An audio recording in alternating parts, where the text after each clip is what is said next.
Kementerian Haji dan Umrah Republik Indonesia, Kemenhaj, baru-baru ini mengumumkan jadwal dan aturan untuk pelaksanaan Computer Assisted Test, CAT, serta wawancara seleksi petugas penyelenggara ibadah haji, PPIH, Arab Saudi tahun 1447H 2026 tingkat pusat.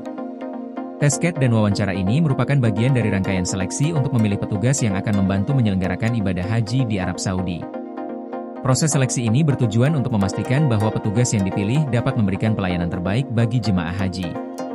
Seleksi CAT dan wawancara akan digelar pada Kamis, 18 Desember 2025, bertempat di Asrama Haji Pondok Gede, Jakarta, dengan tes dimulai pukul 7.30 waktu Indonesia Barat. Peserta diminta hadir 30 menit lebih awal dari waktu yang telah ditentukan. Kemenhaj juga mengingatkan kepada para peserta untuk mempersiapkan diri dengan baik, terutama mengenai kelengkapan dokumen dan perangkat yang diperlukan untuk mengikuti ujian. Peserta seleksi akan mengikuti wawancara yang dilakukan oleh pihak Kemenhaj, dan hanya peserta yang memiliki peringkat tertinggi di tiap layanan yang akan dipilih untuk mengikuti tahap ini. Wawancara ini bertujuan untuk menilai kecocokan peserta dengan formasi yang dibutuhkan dalam penyelenggaraan ibadah haji. Formasi ini mencakup berbagai layanan yang sangat penting untuk keberlangsungan ibadah haji, seperti layanan akomodasi, konsumsi, transportasi, bimbingan ibadah, pelindungan jemaah, dan layanan media center haji.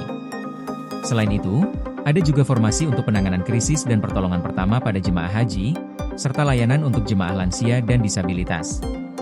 Kemenhaj juga menetapkan beberapa aturan bagi peserta seleksi, diantaranya mengenai tata cara berpakaian.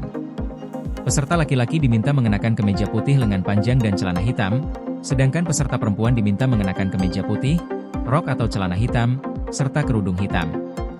Selain itu, peserta diwajibkan membawa handphone dengan sistem operasi Android dan disarankan untuk membawa powerbank guna mengantisipasi kehabisan daya selama ujian.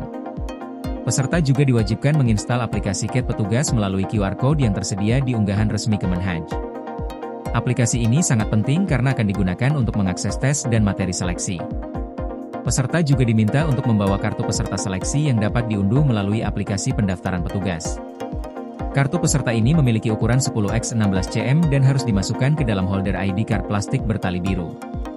Informasi mengenai status, lolos verifikasi, serta ketentuan ujian CAT juga dapat dilihat pada akun peserta masing-masing.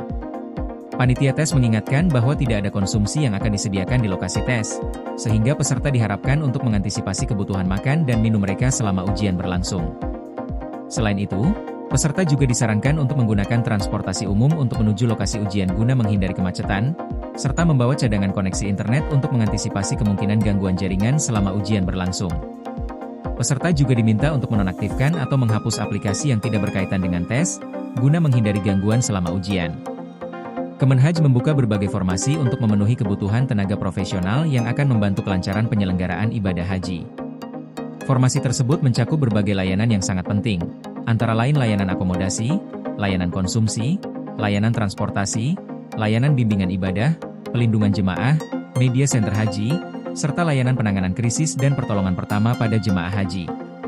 Selain itu, ada juga formasi untuk layanan bagi jemaah lansia dan disabilitas, yang akan memastikan bahwa seluruh jemaah haji dapat menjalankan ibadah dengan nyaman dan aman. Dengan adanya seleksi yang ketat dan pemilihan petugas yang profesional, Kemenhaj berharap dapat menjamin kualitas pelayanan bagi jemaah haji selama berada di Arab Saudi. Seleksi ini merupakan bagian dari upaya Kemenhaj untuk meningkatkan kualitas penyelenggaraan ibadah haji yang lebih baik di masa depan, serta memastikan seluruh layanan yang disediakan sesuai dengan kebutuhan dan harapan jemaah haji. Koordinasi PLN dengan TNGL jelang Hari Kesaktian Pancasila, listrik terbangun, alam tetap lestari. Panen perdana garam Aceh. PLN hadirkan energi untuk UMKM di momen menyambut Hari Kesaktian Pancasila.